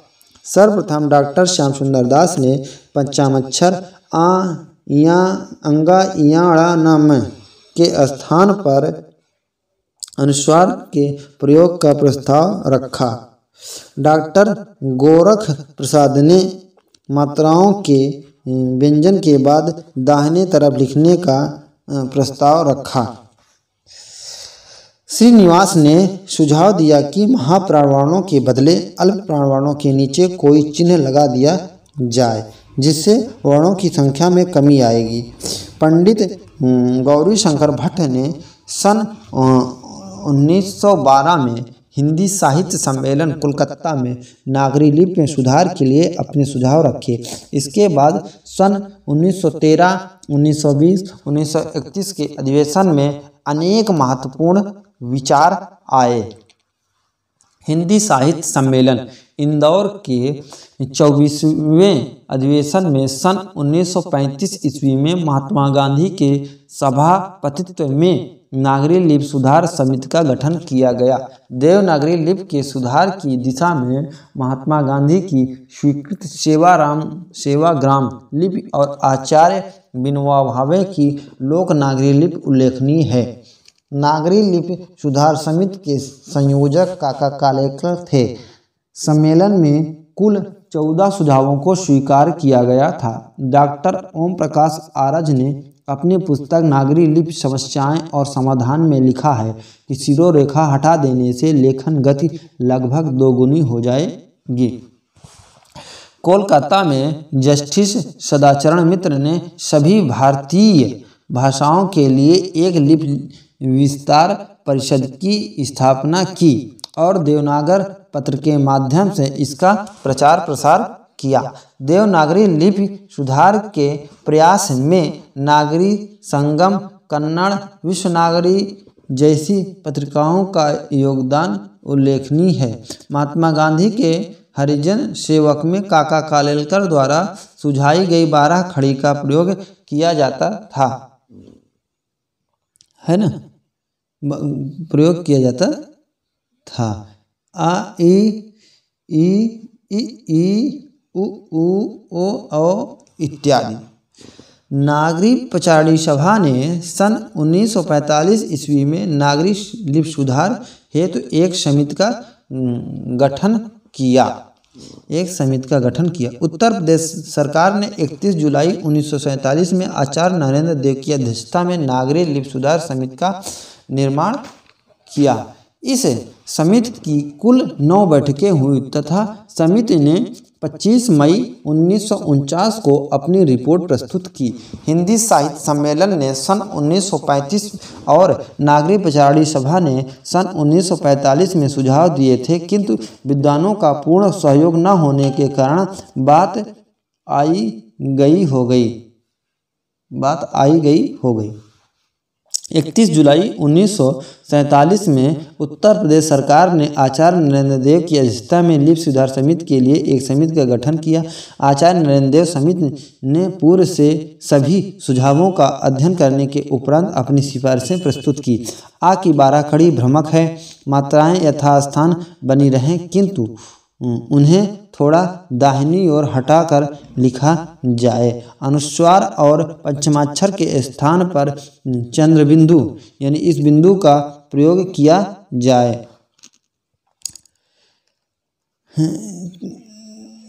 द्विविध अक्षरों में आ, झा, भा, त्रा, छा स्वीकृत किए जाएं। पाई वाले व्यंजनों को छोड़कर संयोग में हलंत चिन्ह लगाया जाए। ला के वर्णमाला में स्थान दिया जाए। 1829 नवंबर उत्तर प्रदेश सरकार के अन्य प्रदेशों के प्रतिनिधियों और विद्वानों की एक गोष्ठी में उपर्युक्त सिफारिशों को थोड़ा हेरफेर के साथ सन 1953 में स्वीकार किया। भारत सरकार ने लिपि विशेषज्ञों के सम्मेलन के बाद परिवर्धित देवनागरी प्रकाशित की, जो बाद में कुछ संशोधनों के साथ सन 1980 में पुनः प्रकाशित की गई। इसके उपरांत सन 1983 में केंद्रीय हिंदी निदेशालय ने देवनागरी लिपि तथा हिंदी वर्तनी का मानकीकरण का प्रकाशन किया। उत्तर प्रदेश सरकार द्वारा गठित लिपि सुधार परिषद की बैठक की अध्यक्षता तत्कालीन उपराष्ट्रपति डॉक्टर सर्वपल्ली राधाकृष्णन ने की थी। डॉक्टर सुनीत कुमार चटर्जी ने कतिपय परिवर्तनों के साथ देवनागरी लिपि के स्थान पर रोमन लिपि को स्वीकार कर लेने का सुझाव दिया था। हिंदी टंकण और आशुलेखन के संबंध में देवनागरी लिपि पर यह आरोप रहा है कि इसकी गति अंग्रेजी टंकण और आशुलेखन के साथ नहीं हो सकती तथा सीखने में कठिन है।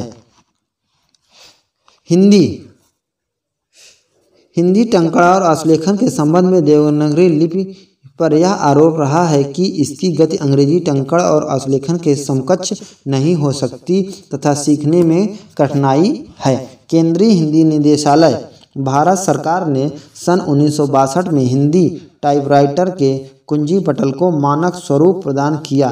इसके उपरांत सन 1966 में हिंदी की मानक टंकण को अंतिम रूप प्रदान किया गया। आगे चलकर सन 1976 में हिंदी टाइपराइटर के कुंजी पटल में सुधार किया गया।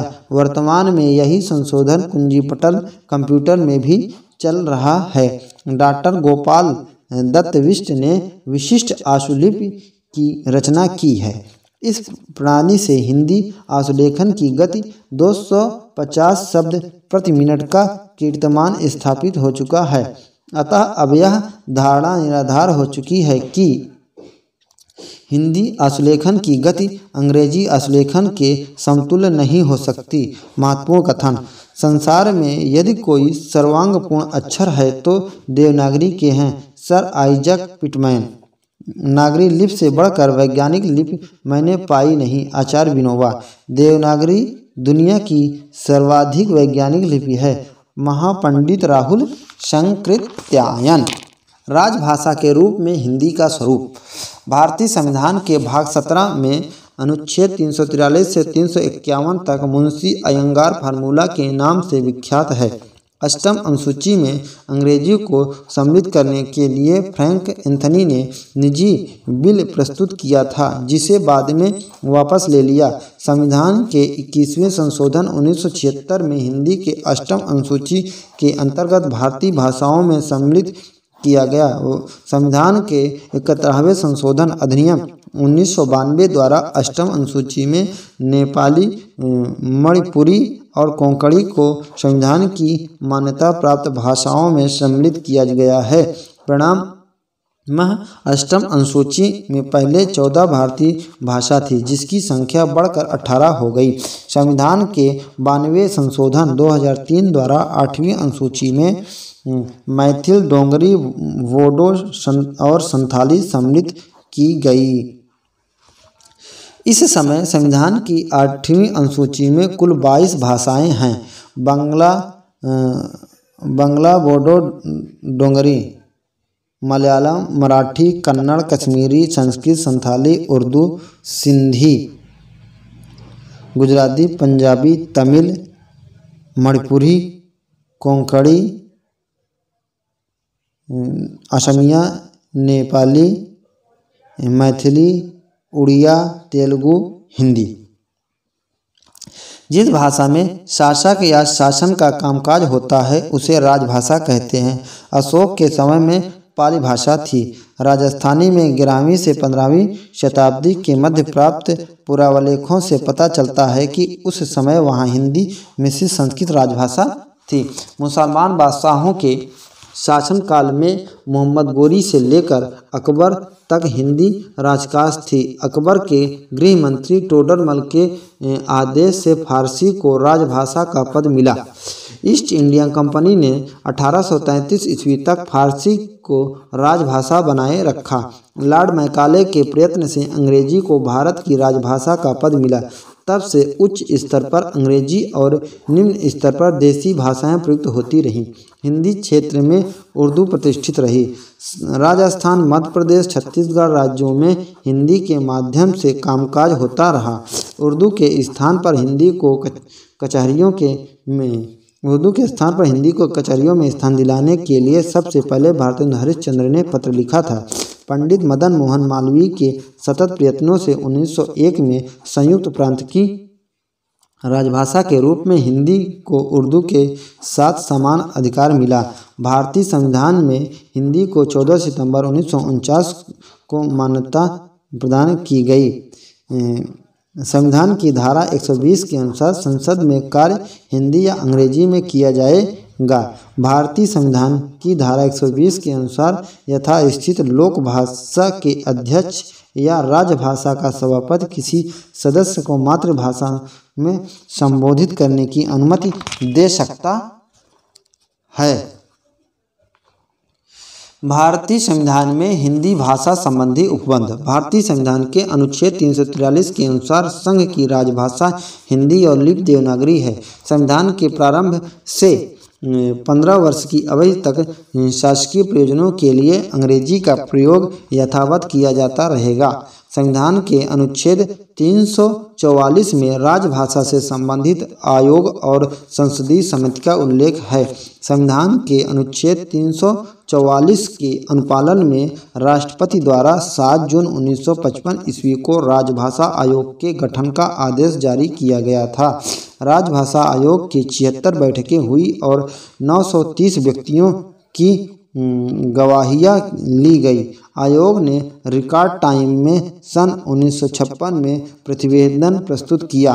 राजभाषा आयोग की सिफारिशों की जांच के लिए संविधान के अनुच्छेद 344 4 के अनुसार एक समिति गठित की गई, जिसमें लोक सभा के 20 तथा राज्यसभा के 10 सदस्य थे। संविधान के अनुच्छेद 344 4 के अनुसार संसद की स्थिति में कुल 30 सदस्य होंगे। राजभाषा आयोग के लिए गठित समिति का कर्तव्य होगा कि वह राजभाषा आयोग द्वारा दी गई संस्तुतियों की परीक्षा करे और राष्ट्रपति को अपनी रिपोर्ट दे। राजभाषा आयोग की प्रथम बैठक 15 जुलाई 1955 ईस्वी को हुई थी। राजभाषा आयोग की संस्तुतियों की जांच समिति की 26 बैठक हुई थी। समिति ने अपनी रिपोर्ट 8 फरवरी 1959 ईस्वी को प्रस्तुत की थी। राजभाषा आयोग के प्रथम अध्यक्ष बाल गंगाधर खरे थे। संविधान का अनुच्छेद 345 राज्य के प्रयुक्त होने वाली भाषाओं में किसी एक या अनेक या हिंदी को शासकीय प्रयोजनों के लिए अंगीकृत करने के संबंध में है। अनुच्छेद 346 के अनुसार एक राज्य तथा दूसरे राज्य के मध्य तथा राज्य व संघ के मध्य संचार की वही भाषा होगी जो उस समय संघ की राजभाषा होगी। अनुच्छेद 343 में किसी राज्य की जनसंख्या के किसी विभाग द्वारा बोली जाने वाली भाषा के संबंध में विशेष उपबंध उल्लिखित है।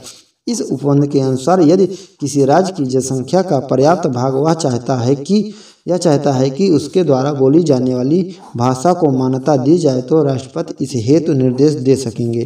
संविधान के अनुच्छेद 347 में किसी राज्य की जनसंख्या के किसी विभाग द्वारा बोली जाने वाली भाषा के संबंध में विशेष उपबंध उल्लिखित है।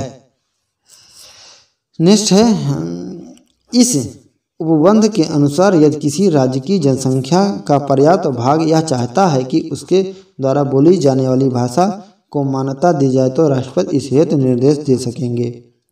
नेक्स्ट है अनुच्छेद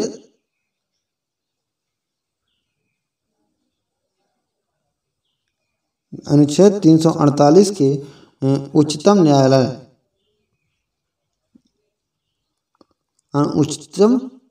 न्यायालय और न्यायालयों में और अधिनियमों, विधेयकों आदि के लिए प्रयोग की जाने वाली भाषा का उल्लेख है। संविधान के अनुच्छेद 348 के अनुसार उच्चतम न्यायालय में तथा प्रत्येक उच्च न्यायालय में सभी कार्यवाहियाँ अंग्रेजी में होंगी। संविधान के अनुच्छेद 349 में भाषा संबंधी विधियों को अधिनियमित करने के विशेष प्रक्रिया का उल्लेख है। संविधान के अनुच्छेद 350 में शिकायतों को दूर करने के लिए अभ्यावेदन में प्रयोग की जाने वाली भाषा का उल्लेख हुआ है। संविधान के राजभाषागत अनुच्छेद के प्रथम संशोधन में 350 का और 350 खा जोड़े गए और संविधान के अनुच्छेद 350 का में प्राथमिक स्तर पर मातृभाषा में शिक्षा की सुविधाओं का उल्लेख है। संविधान के अनुच्छेद 350 खा में भाषाई अल्पसंख्यक वर्गों के लिए राष्ट्रपति द्वारा विशेष अधिकारी की नियुक्ति का उल्लेख है। राजभाषा के संदर्भ में राष्ट्रपति द्वारा नियुक्त विशेष अधिकारी का कर्तव्य है कि वह भाषाई अल्पसंख्यकों के लिए उपबंधित रक्षा उपायों से संबंधित सभी विषयों का अन्वेषण करे। संविधान के अनुच्छेद 351 में हिंदी भाषा के विकास के लिए निर्देश उल्लेख हैं। राजभाषा अधिनियम 1963 से संबंधित विधेयक 13 अप्रैल 1963 को लोकसभा तथा 3 मई 1963 को राज्यसभा में प्रस्तुत किया गया और क्रमशः 25 अप्रैल व 7 मई 1963 को पारित हुआ। राजभाषा नियम 1976 के अनुसार देश भर के केंद्रीय सरकारी कार्यालयों को तीन वर्गों में विभाजित किया गया। का वर्ग के क्षेत्र में उत्तर प्रदेश, उत्तराखंड, मध्य प्रदेश, छत्तीसगढ़, राजस्थान, बिहार, झारखंड, हिमाचल प्रदेश, हरियाणा और दिल्ली है। खा वर्ग के क्षेत्र में पंजाब, गुजरात, महाराष्ट्र, केंद्र शासित चंडीगढ़, अंडमान निकोबार आदि राज्य सम्मिलित हैं। ग वर्ग के क्षेत्र में पश्चिम बंगाल, उड़ीसा, उत्तरी पूर्वी क्षेत्र, द्रविड़ भाषी राज्य सम्मिलित हैं। राजभाषा नियम 1976 यथा संशोधित 1987 के अनुसार यदि किसी आवेदन या अपील में आवेदक के हस्ताक्षर हिंदी में हैं तो उस पत्र का उत्तर हिंदी में दिया जाएगा। राजभाषा नियम 1976 यथा संशोधित 1977 के अनुसार ग वर्ग क्षेत्र के केंद्रीय सरकारी कार्यालयों को पत्राति अंग्रेजी में भेजे जाएंगे। राजभाषा नियम के अनुसार राजभाषा नियम 1976 यथा संशोधित 1978 के अनुसार का वर्ग क्षेत्र के केंद्रीय सरकारी कार्यालयों को हिंदी में ही पत्र भेजे जाएं। यदि परिस्थितिवश अंग्रेजी में पत्र भेजना आवश्यक हो तो उसका हिंदी अनुवाद भी भेजा जाएगा। राजभाषा के रूप में हिंदी के क्रियान्वयन के लिए प्रधानमंत्री की अध्यक्षता में केंद्रीय हिंदी समिति का गठन किया गया है। राजभाषा के रूप में हिंदी का प्रयोग बढ़ाने तथा इसके प्रचार प्रसार के उद्देश्य से राजभाषा भारती नामक त्रैमासिक पत्रिका का प्रकाशन हो रहा है। राजभाषा नियम 1976 के अनुसार जिस कर्मचारी ने मैट्रिक आदि परीक्षा में हिंदी ली थी उसे हिंदी में प्रवीण माना जाएगा।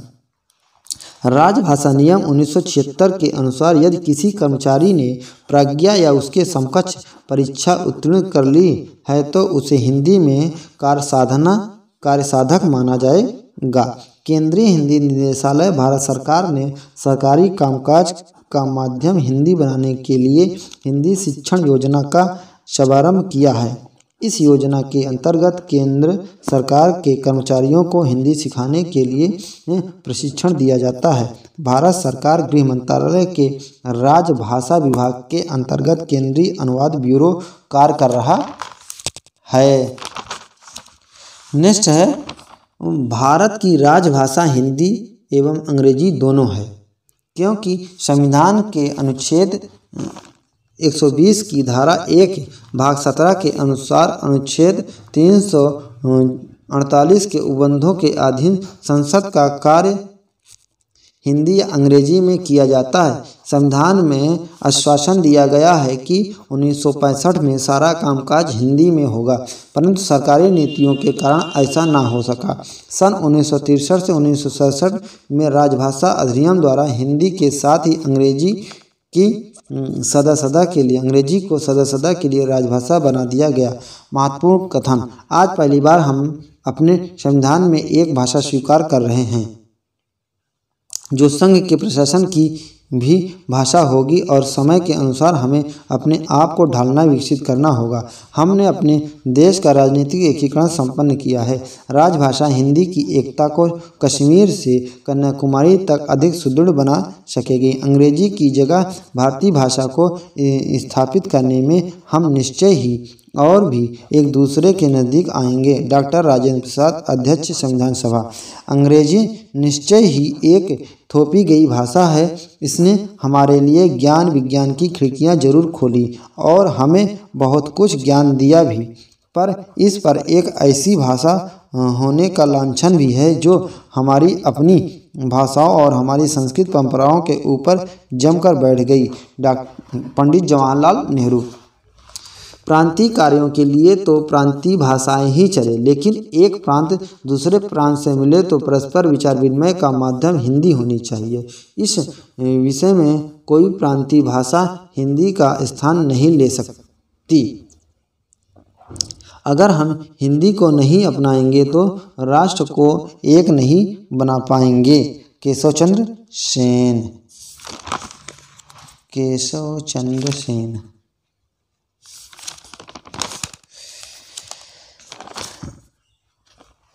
केशव चंद्र सेन पढ़ लेते हैं।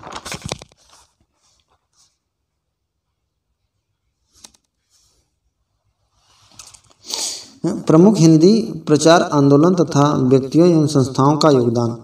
14वीं शताब्दी से लेकर 17वीं शताब्दी तक दक्षिणी हिंदी के रूप में खड़ी बोली गद्य का क्रमिक विकास हुआ। दक्षिणी हिंदी गद्य के लेखकों में ख्वाजा बंदा निवाज, गेसुत राज और शाह मिराजी, शाह बुरहानुद्दीन जानम, मुल्ला वजही आदि प्रमुख हैं। मुल्ला वजही के बाद कादरी, मोहम्मद शरीफ आदि ने इस परंपरा को आगे बढ़ाया, किंतु 18वीं शताब्दी में इसका स्थान उर्दू ने ले लिया। उत्तर भारत में खड़ी बोली गद्य की परंपरा का सूत्रपात 17वीं-18वीं शताब्दी में हुआ। यह हिंदी गद्य की प्राचीनतम रचना गंगा कवि गंगा कवि की छंद वर्णन की महिमा 17वीं सदी मानी जाती है। 18वीं सदी की दो महत्वपूर्ण रचनाएं रामप्रसाद निरंजनी कृत भाषा योग वशिष्ठ 1741 ईस्वी और पंडित दौला राम कृत पद्म पुराण 1761 ईस्वी है। 19वीं सदी के आरंभ में हिंदी गद्य के क्षेत्र में मुंशी सदा सुखलाल, इंशा अल्लाह खां, लल्लू जी लाल और सदन मिश्र के नाम विशेष उल्लेखनीय हैं। मुंशी सदा सुखलाल ने विष्णु पुराण के आधार पर सुखसागर नामक ग्रंथ की रचना की। उर्दू के प्रसिद्ध इंशाअल्लाह खां ने रानी केतकी की कहानी लगभग 1803 की रचना की। इसे उदयभान चरित्र भी कहते हैं। ईस्ट इंडिया कंपनी के तत्कालीन गवर्नर लॉर्ड वेलेस्ली ने दिनांक 4 मार्च 1800 ईस्वी को फोर्ट विलियम कॉलेज की स्थापना की। फोर्ट विलियम कॉलेज में जॉन गिलक्राइस्ट की नियुक्ति दिनांक 1 नवंबर 1800 ईस्वी को हिंदुस्तानी के प्रोफेसर पद पर हुई और वह जनवरी 1804 ईस्वी तक ही रहे। बाद में इंग्लैंड जाकर आजीवन हिंदुस्तानी भाषा की सेवा करते रहे। जॉन गिलक्राइस्ट ने अंग्रेजी के माध्यम से हिंदी के अध्ययन का मार्ग प्रशस्त किया। इन्होंने हिंदी और उर्दू में पुस्तकें लिखवाने का प्रबंध किया है। फोर्ट विलियम कॉलेज के अंतिम तीसरे हिंदुस्तानी प्रोफेसर विलियम प्राइस ने कॉलेज के पत्रों में हिंदुस्तानी के स्थान पर हिंदी नाम को प्रचलित किया, अतः वहाँ हिंदुस्तानी विभाग हिंदी विभाग नाम से प्रचलित हो गया। फोर्ट विलियम कॉलेज के हिंदी अध्यापक लल्लू जी लाल ने सन 1803 में प्रेम सागर की रचना की, जो भागवत के 10वें स्कंद की कथा पर आधारित है। प्रेम सागर खड़ी बोली की रचना है। लल्लू जी लाल ने उर्दू में 4 सिंहासन बतीसी, वैताल पचीसी, शकुंतला नाटक और मधोनल गद्य की पुस्तकें और ब्रज भाषा में राजनीति नामक पुस्तक ग्रंथ की रचना की। सदन मिश्र ने नास्कृतोपाख्यान 1803 ईस्वी तथा रामचरित 1805 नामक ग्रंथों की रचना खड़ी बोली में किया। रामचरित अध्यात्म रामायण का अनुवाद है। ईसाई धर्म प्रचारकों ने अपने धार्मिक ग्रंथों के अनुवाद, व्याख्यान, लेख तथा पठन पुस्तकें हिंदी में प्रकाशित करवाकर परोक्ष रूप से हिंदी गद्य के विकास में योगदान दिया। ईसाई मिशनरियों ने कोलकाता के निकट श्रीरामपुर में 1798 में अपना सुदृढ़ केंद्र स्थापित किया और मुद्रण केंद्र स्थापित कर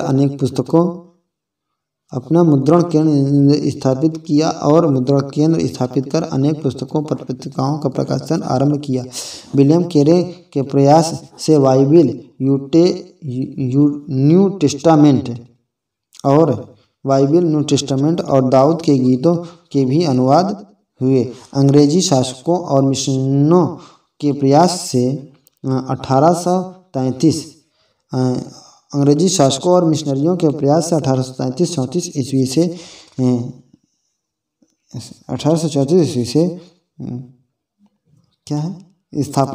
संस्थाओं की स्थापना होने लगी और अनेक पाठ्यपुस्तकें समितियों का गठन हुआ, जैसे कलकत्ता बुक सोसाइटी 1877 ईस्वी, Agra book society, Madras school book society आदि।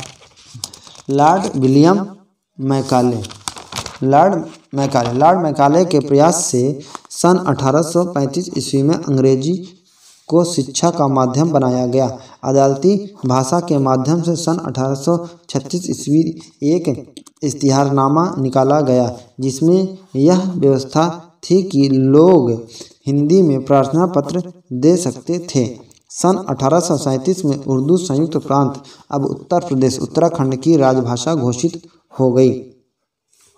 राजा शिवशाह सितारे हिंद ने 1844 में बनारस अखबार निकाला और इसमें उर्दू के शब्दों का प्रचुर प्रयोग किया। बनारस अखबार की प्रतिक्रिया में बाबू तारा मोहन मित्र ने 1850 में काशी से सुधार और मुंशी सदा सुखलाल ने 1853 ईस्वी में बुद्ध प्रकाश नामक पत्र आगरा से निकाला। राजा लक्ष्मण सिंह शुद्ध हिंदी के समर्थक थे, अतः इन्होंने सितारे हिंद की भाषा नीति का विरोध करते हुए घोषित किया कि हिंदी और उर्दू न्यारी न्यारी भाषाएं हैं।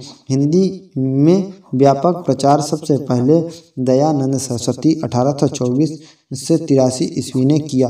दयानंद सरस्वती ने हिंदी को आर्य भाषा कहकर अपने ग्रंथों की रचना हिंदी में की। दयानंद सरस्वती ने सन 1875 में आर्य समाज की स्थापना की तथा 1875 में ही सत्यार्थ प्रकाश का प्रथम संस्करण स्थापित हुआ।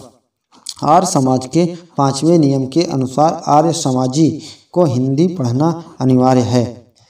साहित्यिक दृष्टि से हिंदी में व्यापक प्रचार भारतेंद्र से आरंभ होता है। स्वामी दयानंद जिस समय धर्म समाज के क्षेत्र में सुधारात्मक आंदोलन चला रहे थे, उसी समय भारतेंद्र जी अपने सहयोगियों के साथ हिंदी साहित्य के क्षेत्र में नई क्रांति का आह्वान कर रहे थे।